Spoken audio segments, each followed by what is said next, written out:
Chase Thomas podcast. My nephew needs me to record. See, I already hate it. I hate it. All right, hello, and welcome back to another episode of the Chase Thomas podcast, where I'm still the aforementioned Chase Thomas, coming to you live from Knoxville, Tennessee, Everything School HQ. It's college basketball today. Here on this edition of the program, after a little over a month away, Will Warren is here. He's got a hat for the first time I've ever seen Will with a hat on this program, I think. I've definitely worn a hat on here before, but I just got a haircut. I don't think so. My opinion on haircuts, which I love, they're like therapy to me, is you don't really look good with one until about 7 days after. Because it's like you gotta ride out like the starting period right post haircut where it's super short, and then after about a week or so, it gets back to like what you consider a normal length. Feels pretty normal everywhere. Like your hair is not all jagged. So bad news. That doesn't apply when you're losing your hair, Will. That's and the true. 7-day mark is gray, actually the worst part. I mean, I'm in the first process of losing it. I'm going gray. So that's not the hold on. That's not us bald people take offense to this whole I'm in the first part because I'm losing it by going gray first. You just might have gray hair forever. What do you mean? I would be okay with that. I would. Yeah, you look good with gray okay hair. with that. Yeah. Unbelievable.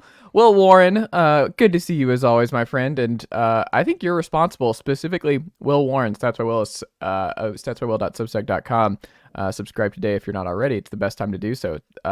Many are saying that it's better than any holiday present that you might get over the weekend. It's better than water, which is a natural resource, better than air, some are saying. Definitely better than the movie Air, which I didn't really like. So never saw it. Yeah, it's like the perfect airplane movie. Where it's like if you're on a flight for 2 hours, you're like, okay, well, I might as well watch it.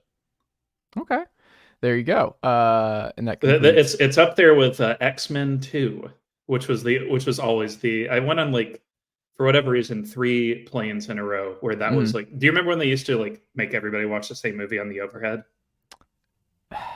I don't know if I was ever on a plane, really. I haven't flown much in my life. I've probably flown less than 20 times total.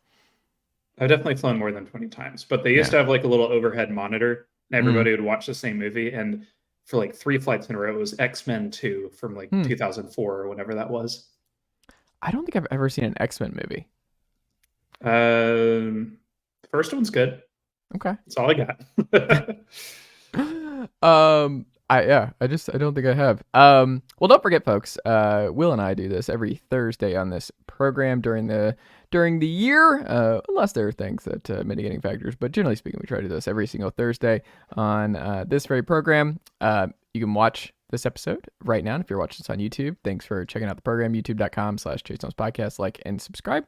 Helps other people find the show and all that good stuff, along with leaving this show a 5-star rating and a review on Apple Podcasts or Spotify. That is indeed how you are listening. New episodes every single day here on the Chase Thomas Podcast player feed, wherever you get your podcast. You can also email us with any of your college basketball questions for Will and I on a future mailbag. You can do so at chasethomaspodcast@gmail.com. Will, I think specifically you, Will Warren, is responsible for Clemson being good this year. Congratulations. Yeah, well, I finally have forced Brad Brownell off the hot seat for like the first time in 10 years because that man lives on it. Yes. He loves to be just good enough to not get fired, but just not good enough to be comfortable. That's the status that nobody ever wants to be in is like his comfort zone.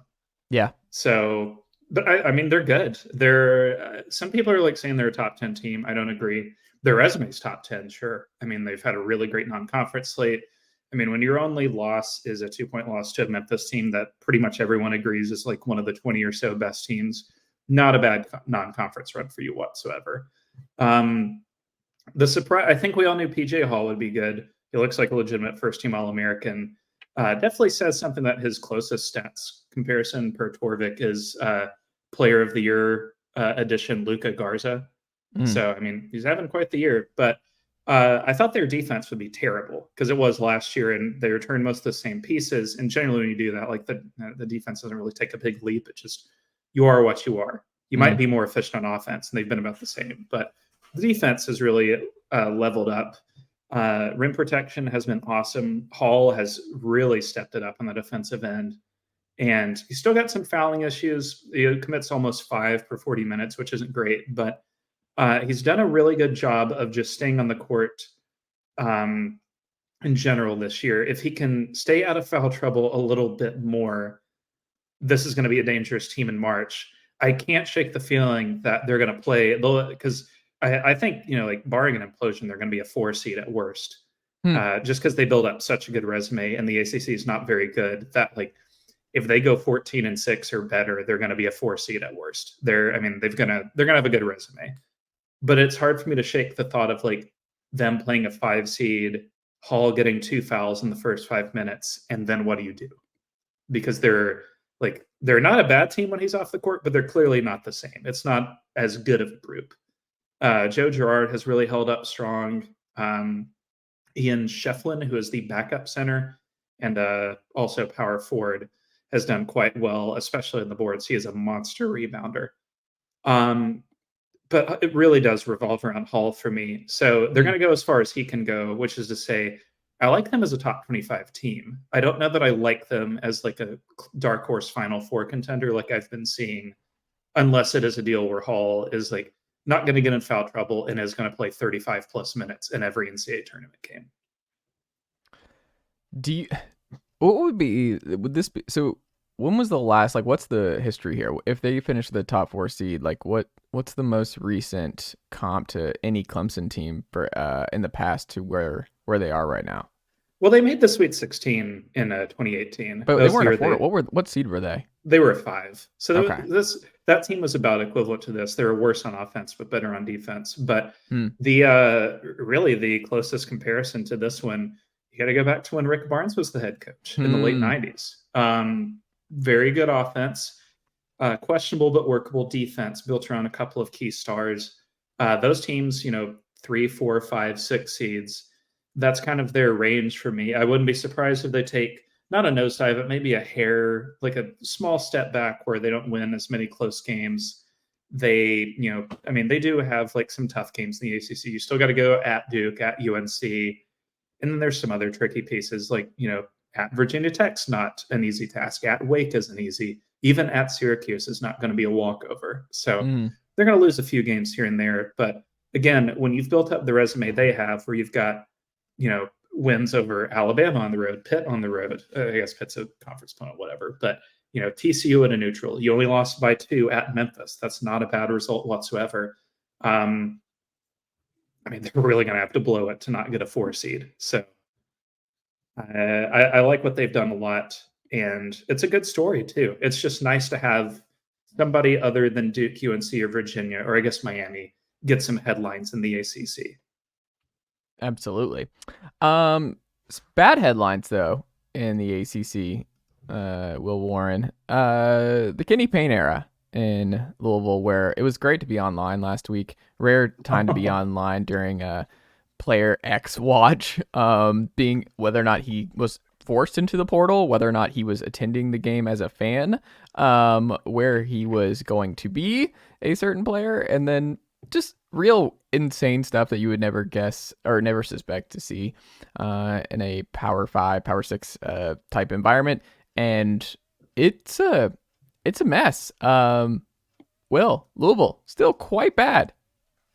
Well, and so I do have a media complaint here, actually. So we've had a bit of a rush of mostly post his name is Coran Davis, right? Coran Davis. Yes. I don't watch Louisville games because I don't have to. And I don't want to. Now I will watch when they play Kentucky, of course, because that's funny.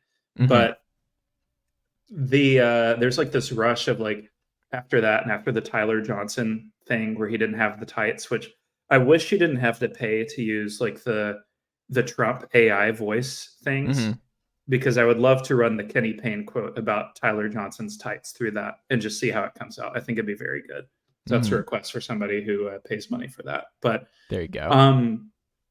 There's been like a rush of people like Kenny Payne's got to go. He's an embarrassment. And it's like, that's right. That's true. One, where was this in November of last year when he sucked then and they were 0-10? 2, don't fire him now. He's producing content and he's very funny. We don't have a funnier head coach in the game right now. If you think, like whether it's intentional humor or not, like I don't think anybody is. There's not a personality like it. He's very, very funny. It seems very honest, but it's also like the situation is bad just, honest though. It's bad honest where you're you like, gotta have a filter, and the guy just doesn't. Like he's just like, we didn't have the tights, folks. And I'm like, thank you. I love that you told me this. I hate it for Louisville fans, but I love it for me. It's tremendous content, but I feel bad for our country. Yes. Will Warren. It's so weird though, because like, I mean, when you look at the talent, you look at their play style, like what makes Louisville just so bad? And what is there any gleam of hope based on the numbers and based on what you've seen? There's no hope. And I did feel bad for Mike Rutherford, who I like quite a lot, having to write that article about rock bottom and then immediately coming out after and be like, well, rock bottom doesn't really exist. I don't really think there's like hope in this specific roster. They get to the line a good bit, which is nice, but nothing they do offensively stands out in a positive way.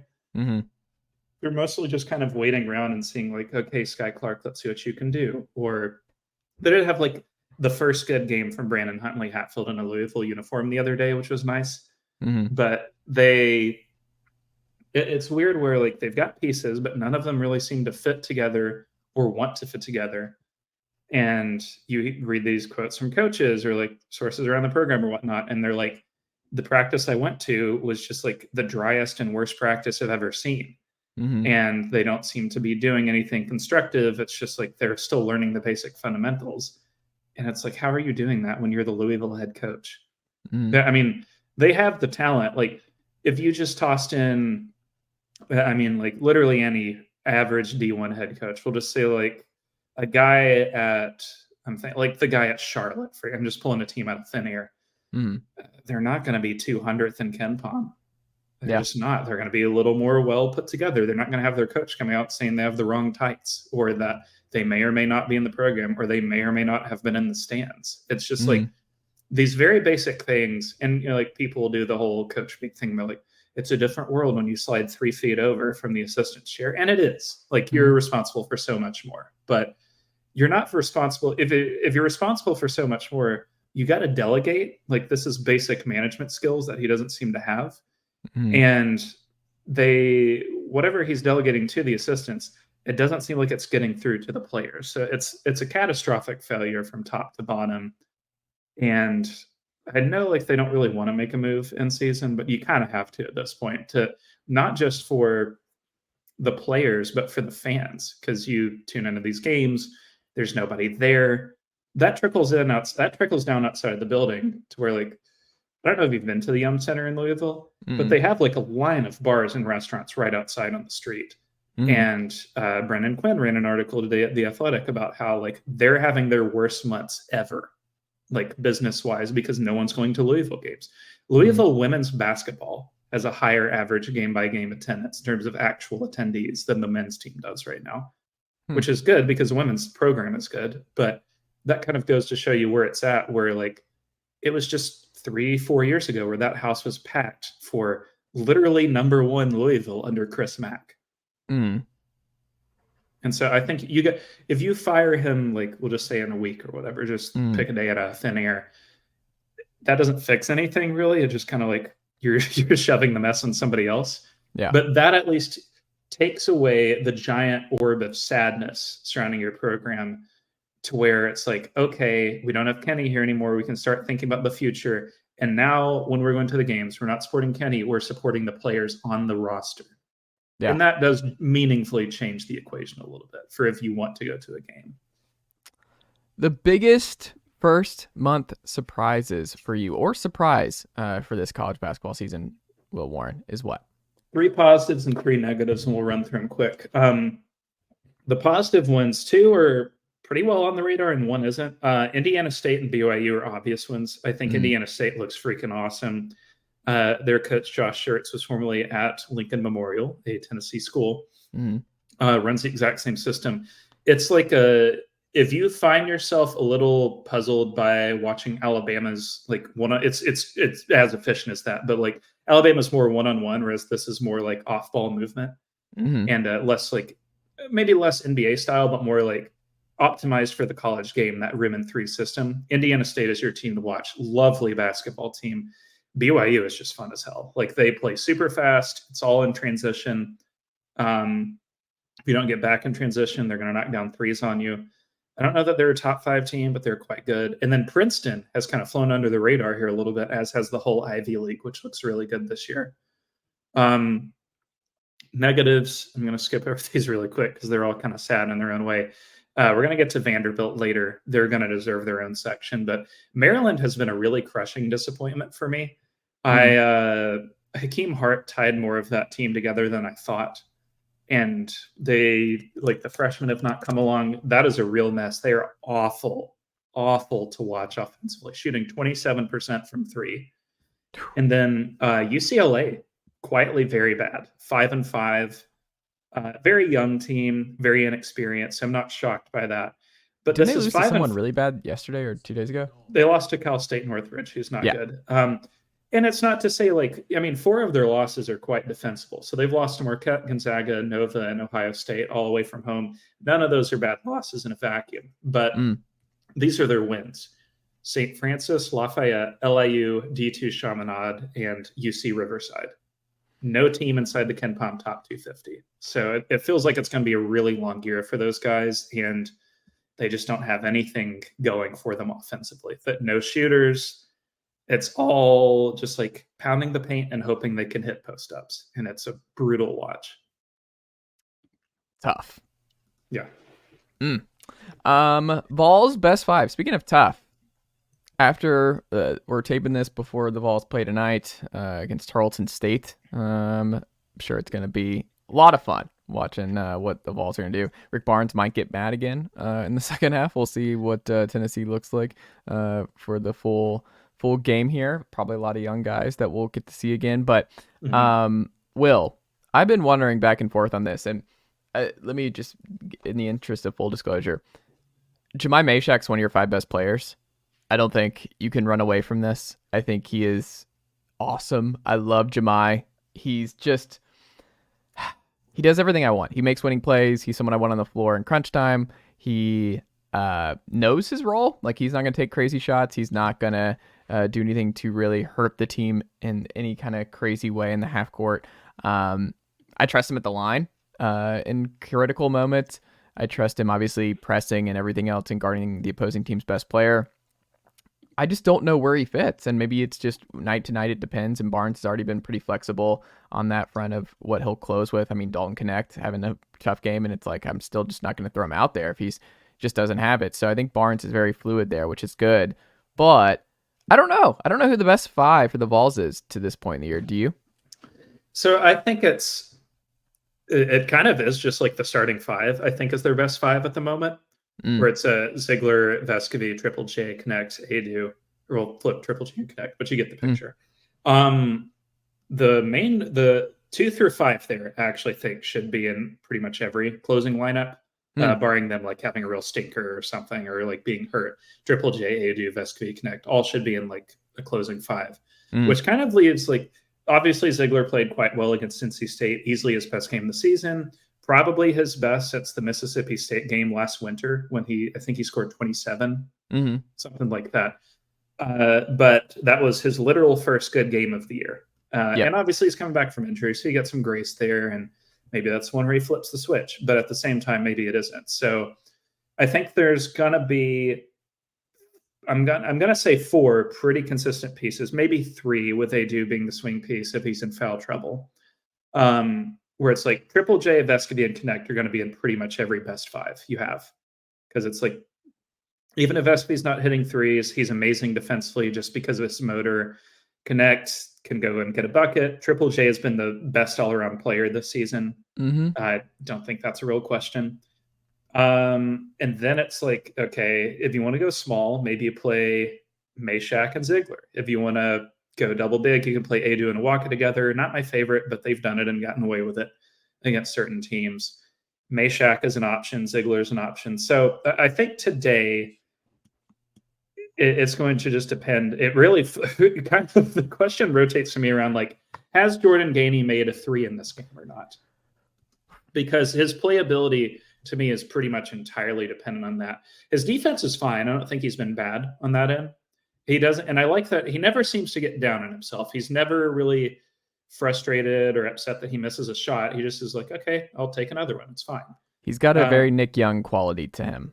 See, I was the negative spin of this is like he's got a very Victor Bailey quality to him, and they're like, oh, but no. He's mostly held up all right as a defender, and the encouraging thing to me is that when he's not hitting shots, he's been really good at just being like, okay, I'm going to go attack the rim and see what happens, and that's good. Like Tennessee's had guys like that in the past, Tyreek Key, who like when they weren't hitting shots, they really had no value anyway.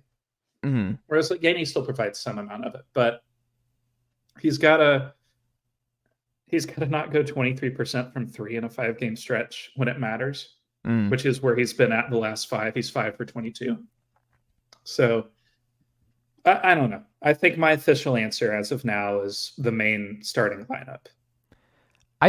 The Gainey stuff, and I don't know, it's just going to get awkward. I mean, the coach aspect to it is going to get awkward if this gets dicey and the shooting doesn't improve. I mean, maybe, but he's like Justin's been pretty okay with criticizing his own kid.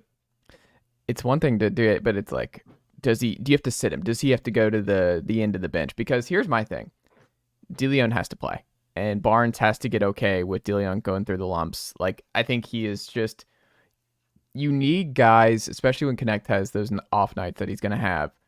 You need guys who can do stuff off the dribble. You need guys who or have that upside to create. You like what you have with Kennedy Chandler, where Kennedy Chandler was a nice balance to this team. And I think there's a reason that team just felt a lot more smooth offensively. It's just, he made life a lot easier for everybody around him. And you also just trusted him with the ball in his hands late. You trusted him to create and do stuff. Like I loved Kennedy Chandler's game and what he brought to Tennessee. And Takai,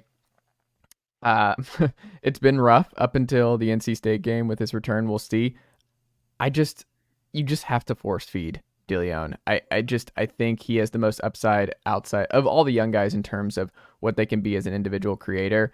And you just got to deal with the lumps. I hope he gets a lot of run here, but I'm like, when do you make that call of like, all right, Gainey's out of the rotation and we're going to give Dillione those minutes? Because I don't know where else they come from between those two.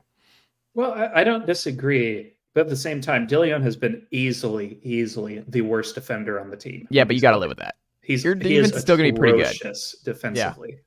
But see, I feel the way you do about Dillione, I feel about Cameron Carr. I would give Carr some more minutes, let him figure it out, because again, they don't build 6'6" guys with a 7'2" wingspan in the lab every day. Yeah. That is quite literally a piece very few other programs in the nation have. So the shooting is what it is. It's like he's fine at it, but he's got unlocked potential as a driver. He's held up all right defensively, better than any of the other freshmen, I would say. I think he's been the best defender when he's been on the court. I wouldn't be offended if they gave Estrella a little run here too, of the freshmen. I will say I'm not a believer in Cade Phillips at all, but I'm out on anybody who can't shoot at this point. If you can't shoot a basketball, like, you know, I mean, we already have Tobe Awaka. I don't think I need a second Tobe Awaka. Ooh. And you don't have Tobe Awaka. Tobe Awaka is just instincts and bruisability and all that stuff. Yeah, he's a much better Cade Phillips. Yeah. Oof. Duke, will they be fine?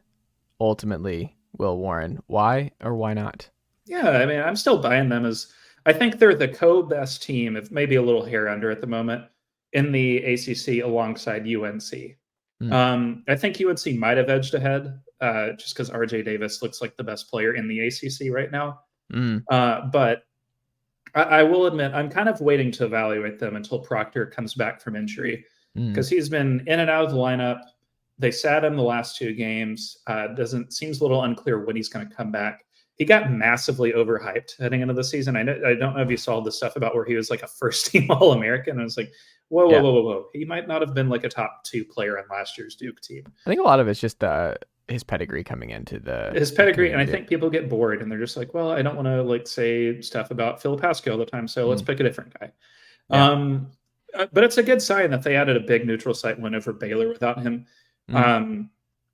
I would really like to see, I think the key to them figuring this out because they are better offensively than they are defensively. But I think like when I watch their games, I actually feel the reverse. I feel like they're a little ahead on defense.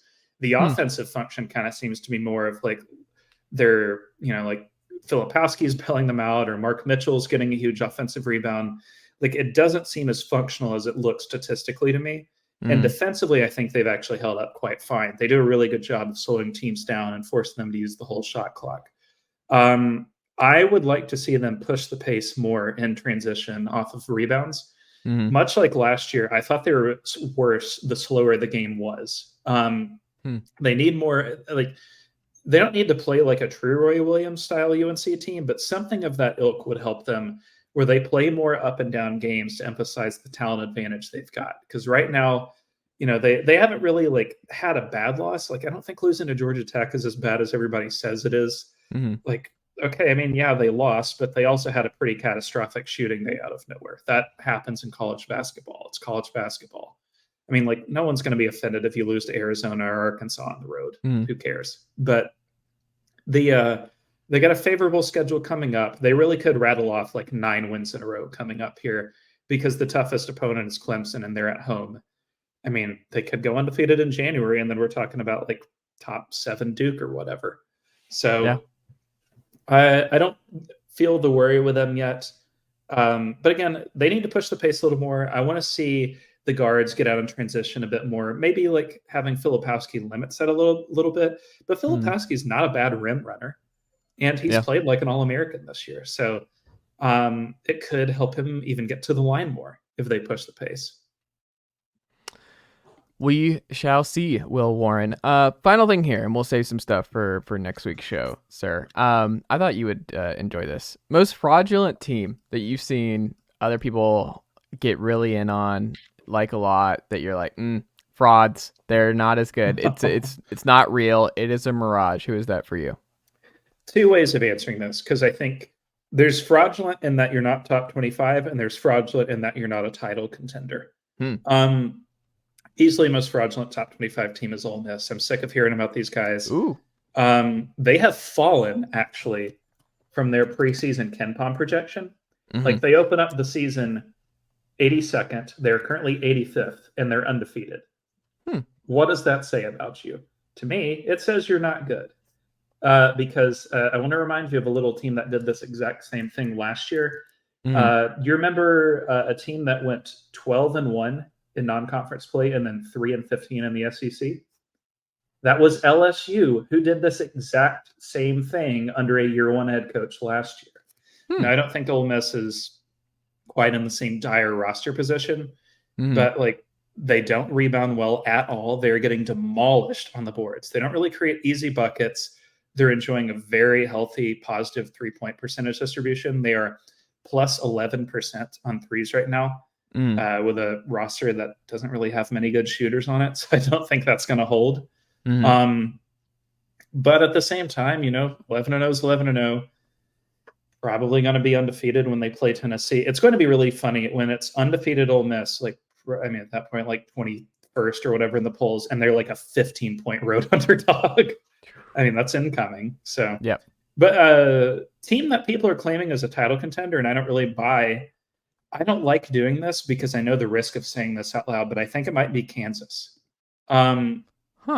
Because not that they are bad, not by any means, because Dickinson has played very well, McCullers played really well, but like Nick Timberlake has been god awful. I mean, he's got an 84 offensive rating right now. DeJuan Harris. A lot of people like him. I get it. But a sky-high turnover rate and a really low offensive rating on the whole doesn't really do it for me. Their offense as a whole is just kind of janky. Like they don't rebound well. They have a negative turnover margin. They've been bailed out big time by some outlier 3-point shooting by Dickinson. He's at 56% from 3 on the year. Like, I mean, I got a bridge in Arizona to sell you if you think that's going to hold for a season. But like, they have the biggest gap between public perception and actual numbers to me.